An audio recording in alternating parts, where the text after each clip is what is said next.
eSports isn't sports. eSports is eSports. Do it, dude! You can do it! Finish him off! We want to see the best of the best go up against one another, and that's why we get eSports.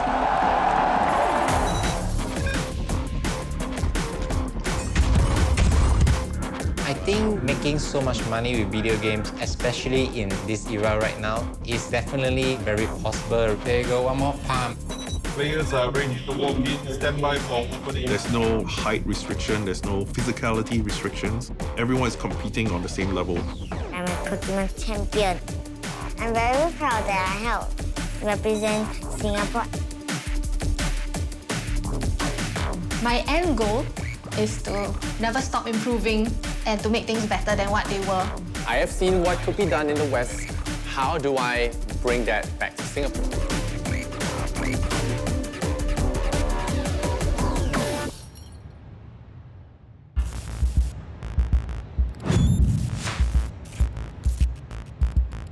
Most recently, I've participated in the SEA Games and clinched the silver medal for Singapore. It's definitely bittersweet for me winning the silver medal. If I don't aim for gold, I don't see what's the point of even joining the tournament. Winning silver, I think it's good, but it's not what I set out to do.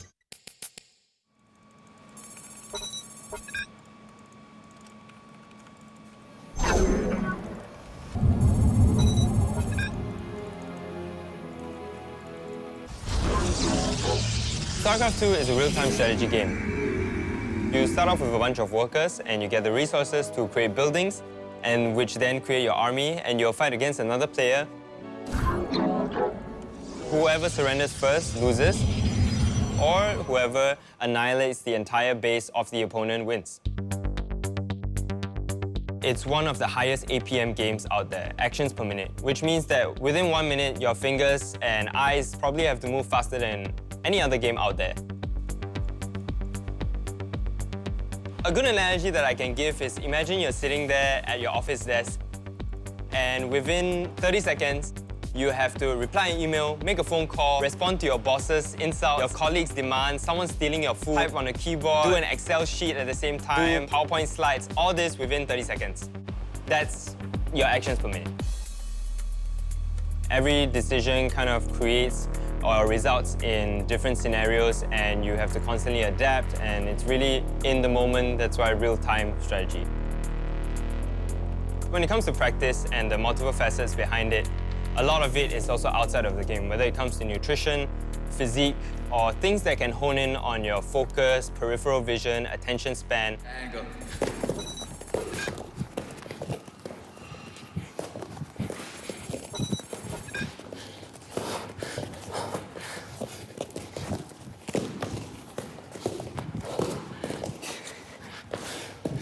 Okay, and time. Good job, man. Oh, that was about 30 to 45 seconds. Very good. Okay. Wax on, wax off, huh? Like, honestly, that warm-up was very interesting to me. You know, each time I have to pass it back, firstly is I need to know to exactly pass it back properly. Yeah. I especially love it when it goes to the bottom left, because I'm very used to that. My mini-map in the game is always bottom left. Nice. And it's very common for in my game to have that kind of repetition. So I think it's also built on your determination, you know, I want to get it, but you know it's not going to happen, but it's still the fighting spirit behind it. I think that's so very important. Especially when there was no timer, so it's like you just have to push and hope he gives up at some point. I don't believe that you need to be the best player in the world. Bring our hands up, elbows by the side of the ribs. You just need to be the better player in that series of 7 or in that 2 hours that you're going up against your opponent who's sitting right across the stage. So it's a position that will help us deliver efficient attacks. The truth is not to spend too much time in that position in a realistic situation. The goal is to quickly solve the problem and move on. Don't worry. Okay. When you put yourself in a place like a martial arts or Krav Maga where it's so intense, you can kind of rehearse that same kind of adrenaline that you have in a tournament. And with that, prepare your body to be ready to absorb that amount of stress and intensity for your tournament. Oh, aggression. Oh, okay. It's interesting, but it makes sense. It makes sense. I mean, even if I were to play a tournament, it's like I need to practice. Visualize, right? Visualize, rehearse in my head, or else the moment this comes to me, I will never know how to react. Okay. I think even just throughout life, a lot of the things that I try to achieve or try to do is to prove to myself that I can be good at something. You already defended yourself against the match. You saw? Yeah, and gaming happens to be one of those many things. When it comes to SEA Games, I think that was one of the many things that I felt is a milestone which I can prove to myself that I've not made a wrong decision. Push, push. Okay. I still want so much. So many things to think about.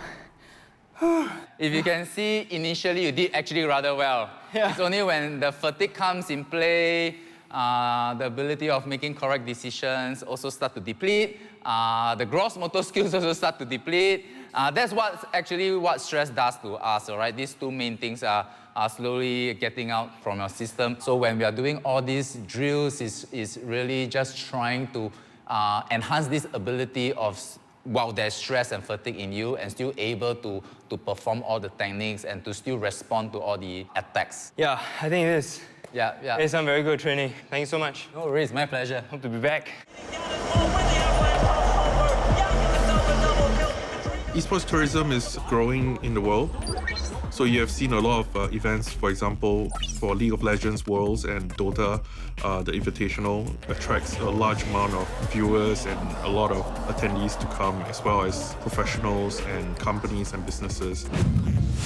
And when a country or a city hosts one of these events, the eyeballs of the world just fixates into that event. Okay, 3, 2, 1. Ladies and gentlemen, once again, welcome back to the FSL Valorant Open Series 3. And this time around, it will be Girls with Love versus Extreme Alpha Female. Back in the day when I was a gamer, I had an all-female competitive Dota 2 team. We've traveled to many places, many countries, playing tournaments and show matches. Get some intel, but Juniper's yet again as well gets a really good pick. Pops the nano. Grenade's not gonna get... There might not currently be a path for people to follow in regards to esports in Singapore, but if I can try to shine a light on that, I'm happy to do so.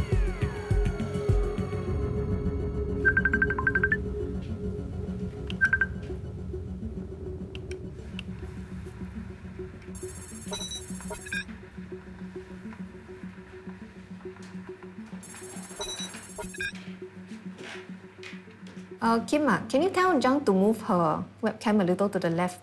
I need to see a bit more of her monitor.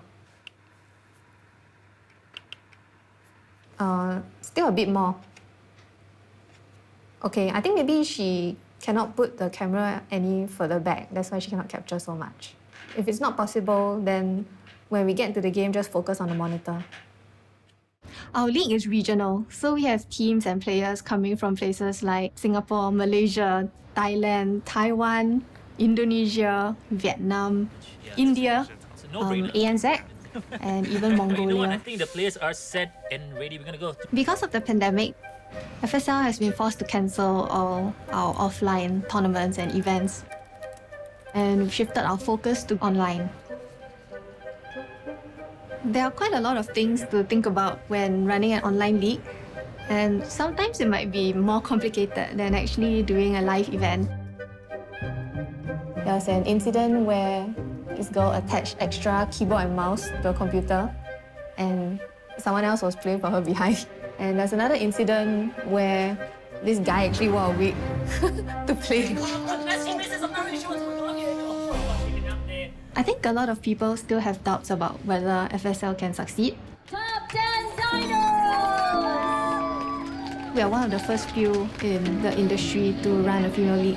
And I think there's nothing that has really been tried and tested and proven before. So I'd say that we are currently in the trying to make it work out phase, hoping that the best will come out of it. But yeah, perfectly fine. Last one's gonna be on me. My end goal is to never stop improving and to always strive to be better than what I was and to make things better than what they were. I don't believe in putting a cap on what I want to achieve, because then it'll stop me from looking and trying to be better. So now the players are in the game, and you can obviously see that they are the ones playing the game, so everything is going fine right now. In a way, I am the trailblazer for everyone now. But if only there was someone who laid the groundwork for me. Okay, I found this trick that I want you to try. Alright. Guess you won't cross. Today, I have with me Kimberlyn and Huayan.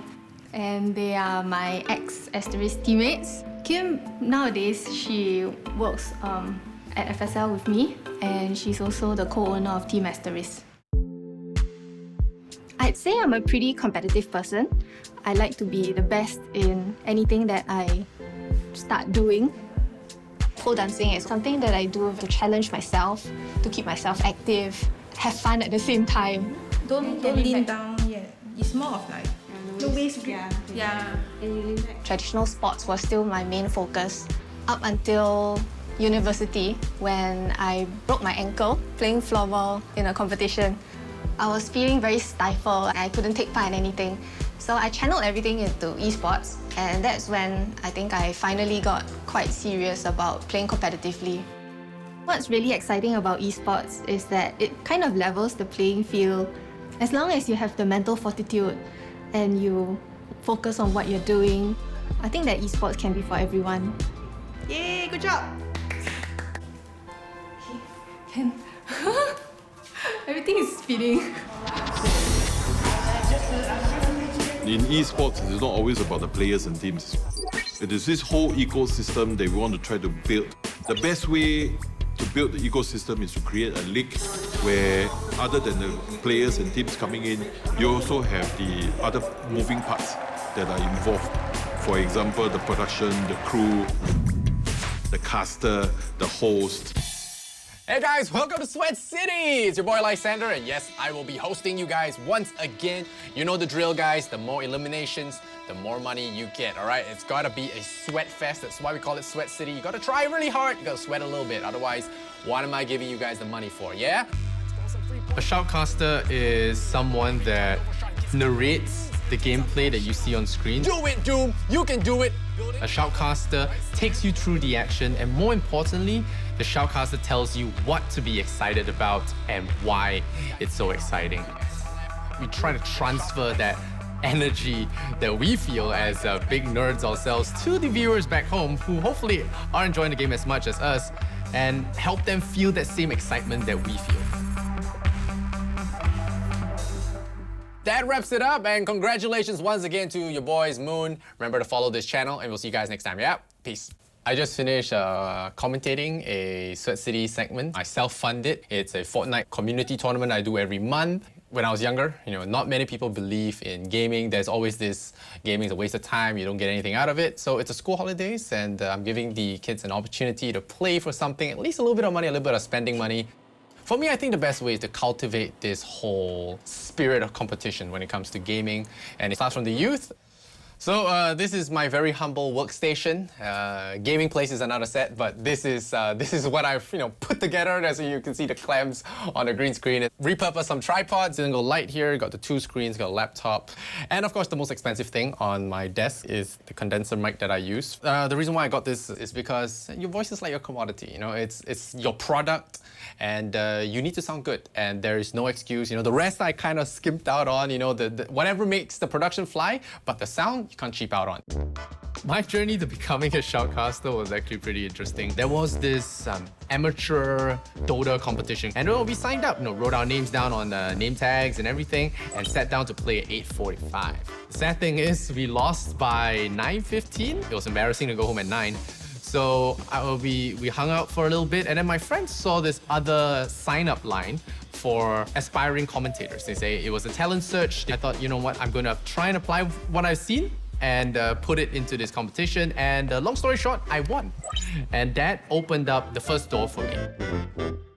This is the golden ticket of my commentating career, or shoutcaster career. Best shoutcaster won $100 and a contract with Twitch. You can see this. Started as an attempt to go pro, and then in the end I went pro, but not in gaming, but in shoutcasting.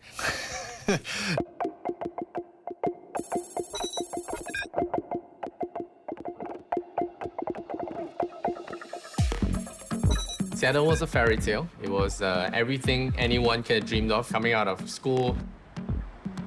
but I had to go back to Singapore to serve the nation. I have all these dreams. I have seen what could be done in the West. I have been to many, many esports events.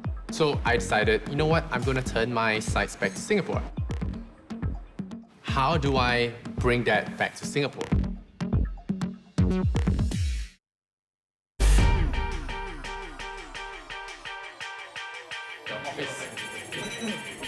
No. Kenneth and I have always been talking about how we should do it.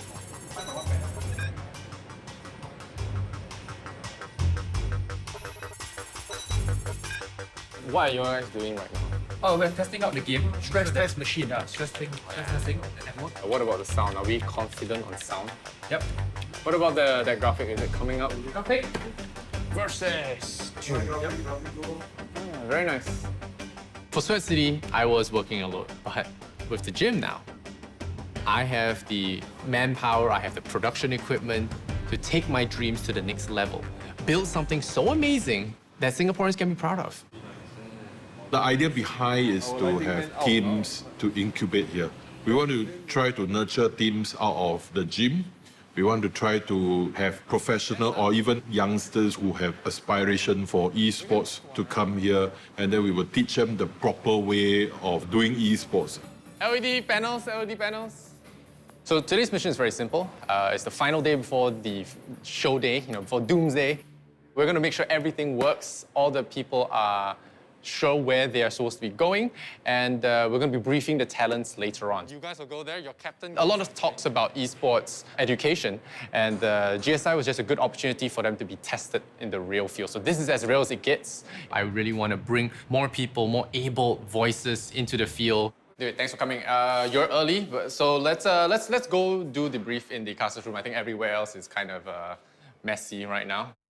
So the reason why we're here today is because I didn't get a chance to talk to you personally yet. We only spoke online a little bit. We talked about who, where, what teams. Yeah, that's why. This is going to be like the actual test for me for the first time. So on the day itself, we're going to be sitting down here. We're going to be looking at the camera over there. All the feed will be displayed to us here. So we just cast off the screen. So what happens if something goes wrong? What if the feed stops or?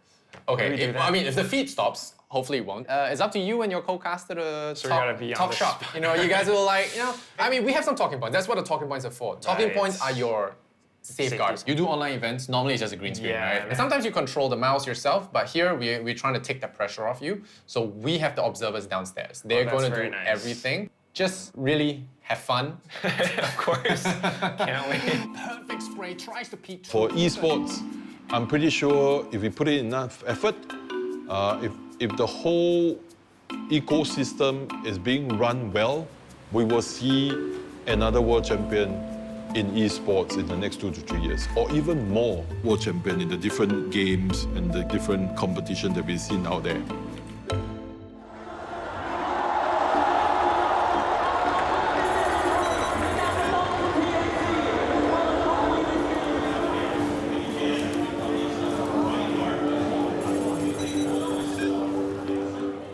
There is a lot of gaming and esports interest in Singapore, and they want to ramp that up, especially with the global esports and games industry taking a very big leap forward, and there's a lot of revenue and opportunities to be generated from there.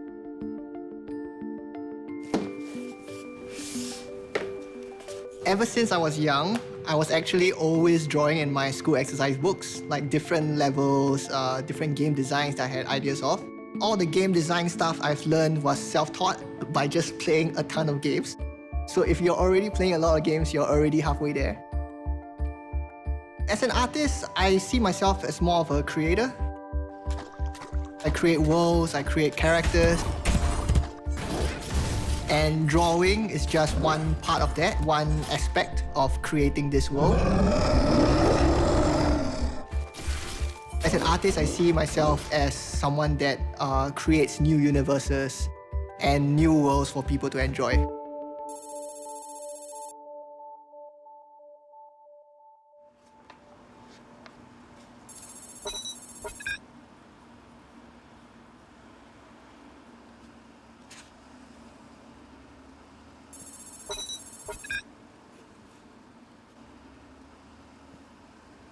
When developing our very first game, this was a product that we could fully call our own, truly made in Singapore, and something that we launched to the public for everyone else to play.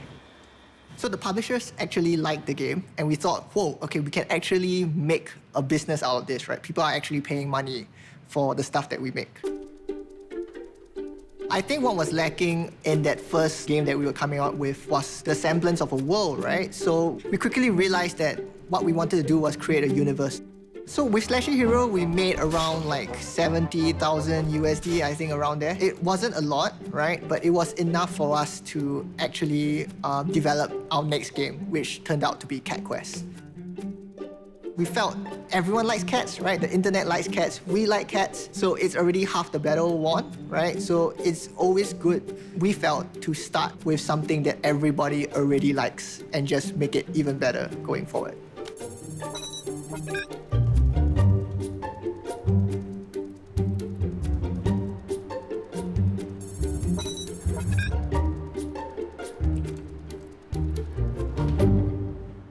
This is what we're gonna make the main character look like. So right now we're just trying different outfits and costumes for the main character. A lot of the inspiration that comes into my work, it's actually from all the films I watch, all the games that I play. So whenever I have like a artist block or a mental block, I'll just look up, I'll like try to see the colors that they use, the characters that they design, and I'll try to incorporate some of these things or get inspired by them in my designs. This character that we're working on is actually one of the main characters of the game. So here we're just trying different facial expressions, different hairstyles, how it will look like with different colors, how it will look like with different kind of like hats on the character. So this guy has a fish, because cats like fishes, right? So we thought it might be pretty funny and pretty cool to do that. And even right here, we're trying different genders, right? So this is kind of like a female cat version. We actually tried these couple of designs at first, but we didn't really like it because it doesn't really look like a cat. I still remember on the very first day of Cat Quest, I think we sold almost 5,000 copies in the first day itself. And I think we reached that 300,000 goal within the first month or two. And we smashed that goal ever since then. And I think the entire series right now has already made us over $5 million. So the success Cat Quest has had has totally surprised us, and we never knew we could get to this point today. Hey guys, Hey. I got an idea for the next game. Because I think it's high time we started working on the next ones. Yeah, so got a couple of ideas, right? Okay, so this is a colored concept of what I'm thinking Purgatory is going to look like. So the colors we use is really different from Cat Quest. It's like bright blues, bright pinks. The Gentle Bros is actually only 3 people strong, but we are expanding. The beauty of having a company that is so small is you're able to be really agile. Any decision making that you need to go through is very easily done. Every bit you do counts in the final thing. So you feel a greater sense of investment and a greater sense of contribution to the project. We had this idea that we wanted to do 9 Cat Quest games because cats have 9 lives. People liked the idea, and we really liked it too. So we have like this 9-game roadmap for what we're going to do with the Cat Quest games. So bring a character from sketching, right, from the initial concept to the final product in the game itself can take as long as a year. And even right then, when it's already in the game, you're still iterating, you're still adding animations based on feedback. The process just continues till the game launches, right?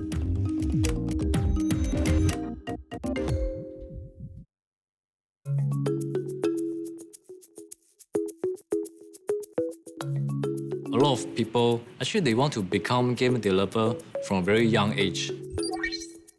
When they really come to the industry, right, they found the work is not what they expected. There are long hours and they have to pay attention to all these minute details and the tedious works. I believe actually AI can help on that and reduce this kind of tedious works and bring joy and fun back to the game development process. So I believe this is the character you sent to us. Yeah. Her name is Kit Kat. Oh, yeah. Nice name. So just to show you a bit of how we can use our tool to colorize your character. Okay. So with a few dots, then this is the effect our tool can produce. I see. What if I want the other cheek to be pink as well? Yeah. So we can do that. Maybe just now the pinkish color is something like this one. Then can try to. Oh, it's literally just putting the dots. Yes. Yeah, and the band, and also maybe still the skin color is kind of white. I see. How does it know to add a little bit of like purple tint here and things like that? Because these are stuff that we do as artists as well. Like we try to accent like certain colors. So I'm actually pretty curious as to how the AI does this. AI is like a human. Okay. So you also need to learn, and then you can perform. So for AI, there's a training phase and there's a testing phase. So what we are using now is the testing phase. I see. For it to train, right, we will feed the AI like thousands or even millions of images. Okay. So And, it's really just from the learning that it knows how to paint like that. Yeah. So actually, our images are trained using Japanese anime kind of style. Got it. So it's kind of different, slightly different from what you have now. The shaded kind of line art. Yeah. Yeah, we create another layer. So this is also by layers.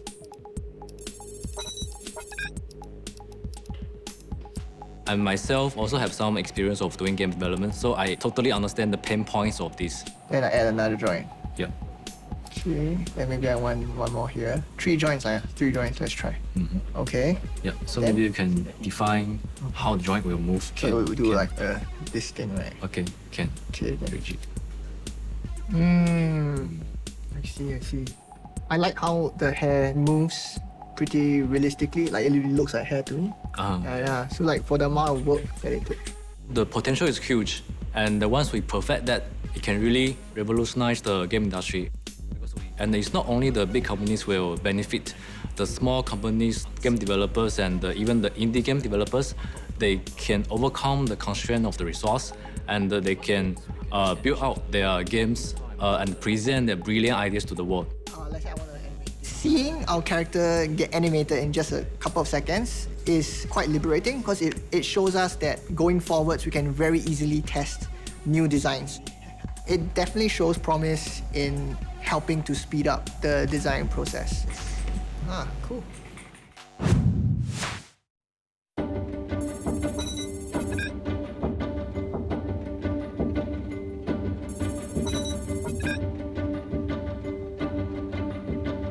So what you see here, Thomas, in your normal sitting position, right, you can see that you're quite hunched forward. Okay, so there's a bit of rounding of the shoulder. And then the next thing we see is in terms of your lower back. So what we need to do, we need to try to reduce the tightness and this position where you're always forward. Again, when you're in this position, there's a lot of improper, or rather your muscles are not optimized when you play the games. So they get tense faster? They get tense faster because it's not in an efficient or optimized position. The thing about this is that we see a lot of the trends is similar to those who are office workers, especially when they have a prolonged posture or prolonged sitting position, or rather sedentary positions. Okay, so what we're going to do now, we're going to try to engage your hip flexors. All right. Okay, so it's very easy. What we're going to do, I want you to sit up straight all the way. Lift your tailbone up as high as possible. Okay. And then you're going to put your hands at the side of the chair. You're going to bring yourself up as a support. Yep. I want you to move your hip up and down into hip march. Yep. 1, so keep tailbone up. 2, So you go about 2. Yeah, so it looks easy, but it's not. It's a lot of work. Yeah, it is not. So when you do this, what happens is that you're able to engage your hip, you're going to improve your mobility, and subsequently what we want is for you to be able to sit up with a more straight position without having to force it. How many times or how frequent do you think I should practice this? So for a start, you can try to do about 10 reps, go about 3 sets. During that short 10 minutes break, you can just try a quick one. When we look at Thomas' situation when he plays the game, what we understand is a lot of it is that he don't feel pain or strain on a day-to-day basis. So he's really stronger in front, but at the back where his posterior chain of muscle groups, his stabilizers, there's a lot of weakness that's underlying. In this position, right, I just want you to put your hands at the side. Just hang it here. Later we're going to do like an uppercut kind of movement. Okay. So with that movement, it will help to engage your shoulder stabilizers. So when your shoulder stabilizers are stronger, over a prolonged period of time when you are there, it will reduce the chances of you getting into a rounded shoulder. So let's try that. So you're going to bring it up. So you keep it down and back. Yeah, there. Yeah, this is good. These things that we do through movement will help them to improve in their performance, and ultimately, it will allow them to optimize their sporting achievements. Breathe in here, and then you're going to straighten this hand straight out. As you breathe out, you're going to do a rotation. So, together. Okay, 3, 4, 5. Cramp. So you see it's tight there. Okay, yeah, it is. Yeah. Open up your ribcage. Even though you're seated, especially for long periods of time, this actually puts your muscles into very tightened situations and your whole body just starts to feel uncomfortable. 1, 2, 3. So you see the amount of tightness that you have. So having these stretches that were taught to me, I think it really helps you get into a more comfortable state and be able to play your game slightly better. Is this how it feels to be an old man?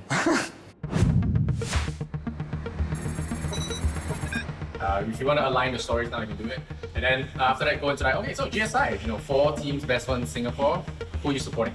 All right, so now we're just briefing everyone. Everyone's here already. We're going to brief everyone what we're going to talk about, rehash the talking points, and make the show as smooth as possible.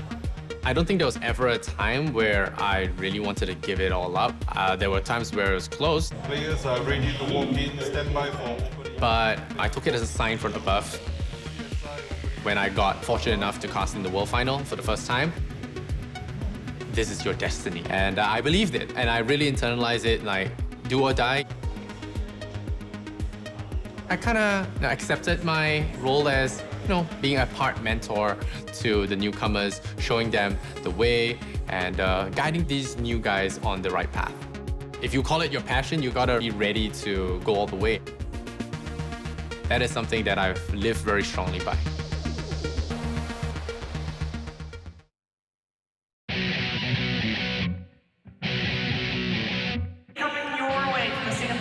There is opportunity to upgrade our capabilities to hit a global market. Targeting the global market will open us up to more revenue and give everyone here a better revenue stream.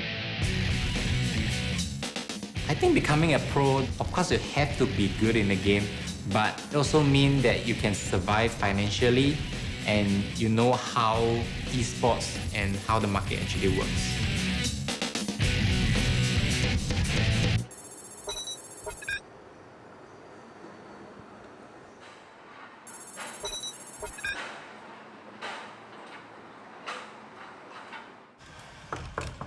Come on in.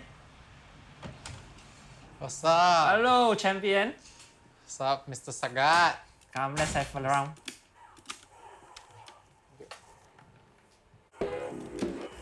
The Intel World Open actually meant the biggest to me. Like, we only heard about Olympics, and like big tournaments for sports. Nah, you need to know how to do combos, my friend. Being able to represent my country with my fellow mates is something that I would never dream would have even have a slight possibility of happen 5 years, 10 years ago. This is the only one that's in my mind right now to win. Let me give you some tips for comeback against Sagat. So basically you need to jump or jump air fireball. This will mix up your offense and it's really hard for Sagat to anticipate your jump in, Wow, like you come from that. Yep. That was good. It's okay, I got a lot. Leslie is actually one of the best players in Singapore. We have been known each other for 10 years and seen Street Fighter 4 times in the arcade. He has always been one of the best. I think I first met you I still remember the place is Ang Mo Kio Arcade. That's the first time I met you, and I think you're bald-headed. You're still bald-headed. Yeah, I'm actually serving NS during those times. Yeah. Back then, Xian was already quite famous because he plays King of Fighter. I would say I don't really have the intention to go pro until after I won Evo, then I realized that this road is actually possible. What? Because there's no such career as fighting game pro back then, so I didn't really thought much about that. Your parents, the older generation, they drill this mentality in their kids that there's no future in gaming and it's really hard back in the days. It really takes a lot of passion and dedication and hard work to become an esports player. No, that's a bravery style. I think Xian has paved a pathway for the younger generations to pursue an esports career. Everyone looks up to him as the fighting game hero in Singapore. There you go. Thanks for the tips. I would say that the community is very important because it makes up the player crowds that get involved on how the game is to be enjoyed among the people. So in a way, you can see that the community is just like a customer to a product. Without the customers, the product wouldn't even exist at the first place. Everybody in the class knows that I'm a Pokemon champion. I'm very proud that I helped represent Singapore and win first place.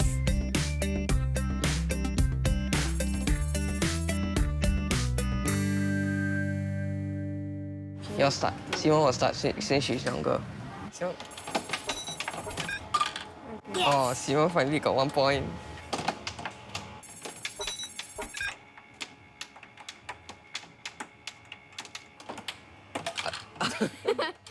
I have two brothers, Elvin and Theodore. My brother taught me how to play Pokemon. Go, Tucker, go! Go, Tucker, go! I learned to play Pokemon first. First, I was playing for fun. Then we got this invitation to Sydney. And then that's when we found out how big the Pokemon event was. This is me and my home taking photo with my trophy, see? Did you like my trophy? This is the finals in Australia, Melbourne.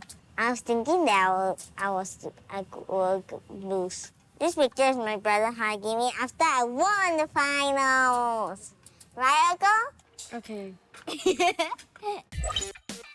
The championship was like a knockout. The top 8 will go to the next challenge.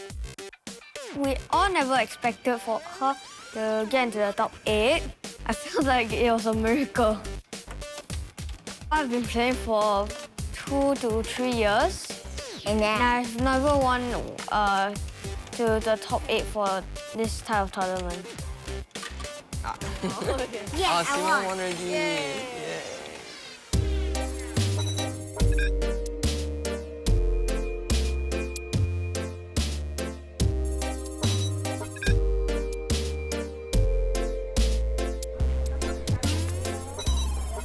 Okay, today we are going to practice on that Butterfree team that we just made last week. You see that I'm allowed to use the Butterfree and sleep butter, everything, as long as I know that everything. As long as, yes, the opponent team is vulnerable, you can sleep powder.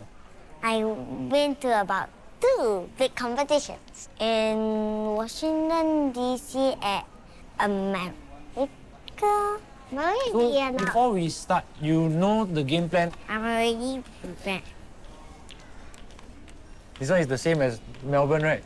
We just sleep powder everything, then we win. I know.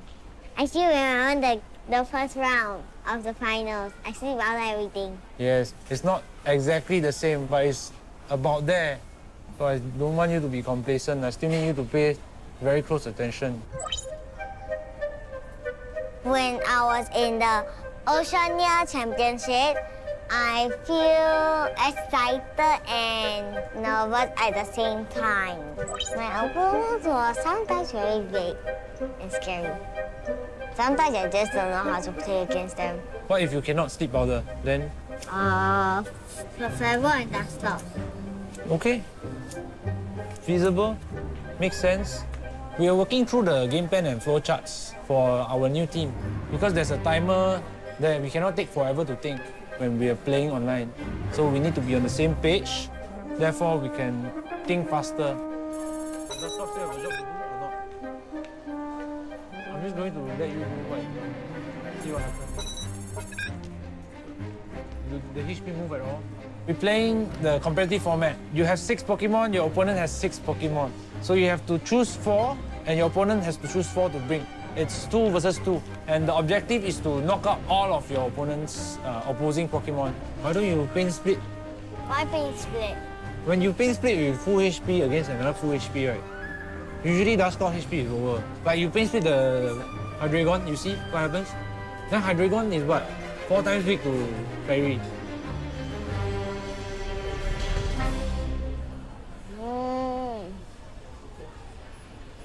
I see. So what do you think you did wrong here?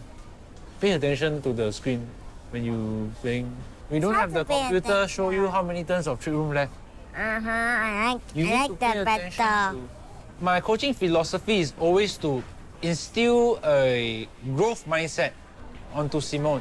What if they are faster than you? And also just let her dispel all her thoughts that Some people, if they fail, they say, I cannot do it, or this cannot be done. I don't want her to think like that. I want her to think with a solution-based mindset.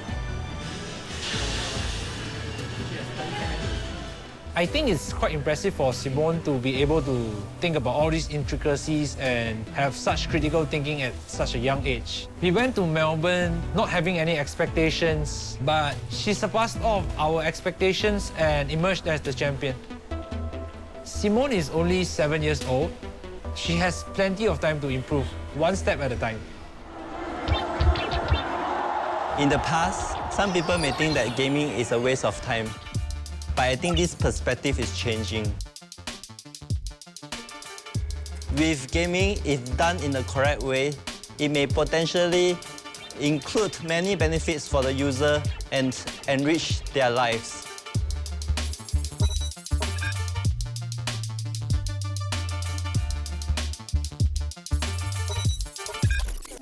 You can just relax yourselves. So if you actually twist your wrist, it will go forward. And if you twist back, the other side, it will go backwards. Yeah. Okay. Nice. Ooh, there you go. We got it. Yeah, we got it. I still need to get used to it. The Infinity Glove is a fabric glove embedded with microfiber sensors that enables us to play games using our hand gestures. How do I move my... When we first started, we meant to produce the sensors for the patients so that we can track their joint movements when they do their exercises at home. Unfortunately, the global COVID-19 pandemic came and our lab has to be closed down for a few months. During this period, we were thinking how we can pivot the sensors for other applications. That is where we started to look into using the sensors as a gaming glove. 2 in a row, up, bam.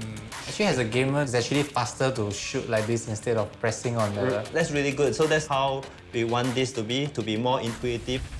There you go, one more palm. I'm so used to this right now. So how does my action replicate the controller? So what we have here is just one sensor on your index finger for shooting, but we can sensorize the whole hand so that you can have different functions on each of the fingers, and this can be all sent to the game.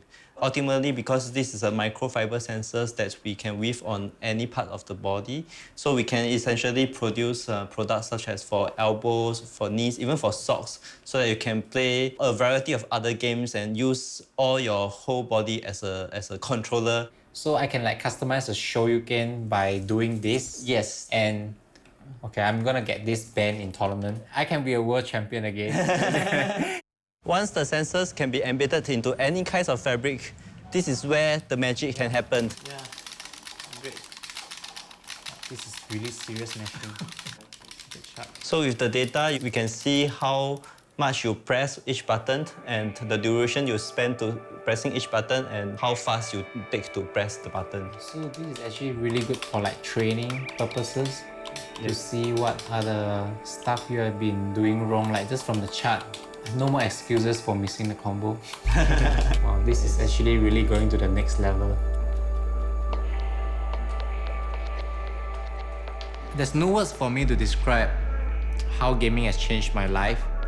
From someone who has never traveled in his life, has traveled because of gaming, meeting different people in different aspects of life. I think people have a stereotype that gamers are lazy or not very smart. But I do think that gamers just choose to put their time into gaming, and I think if they actually want to do other things, they will actually be very good at it as well. I don't think I have a final goal, but definitely one of the things I want checked off the list would be to turn Singapore into that eSports hub that we have talked so much about. Become that prime location for world eSports events. I really hope to be part of that process when it does happen, whether as a talent or part of the planning community. And there's a little extra, but it's part of the visualizing your dreams process, and I get something nice to post for Instagram. As someone who's in esports for any kind of sporting organization that doesn't want to pick it up, I think it's a big missed opportunity. in the gaming world, right? It doesn't matter how big you are, it doesn't matter where you're from. The games transcend borders, it transcends languages. I hope that people can see the positive side effects of gaming, which are great teamwork, focus, mental calculations even, and try to put aside all the negativity that, you know, all the bad press that gaming has. We want to grow and make Singapore the hub of esports within the Southeast Asia region. Hopefully we can be the global leader in esports. Anything else?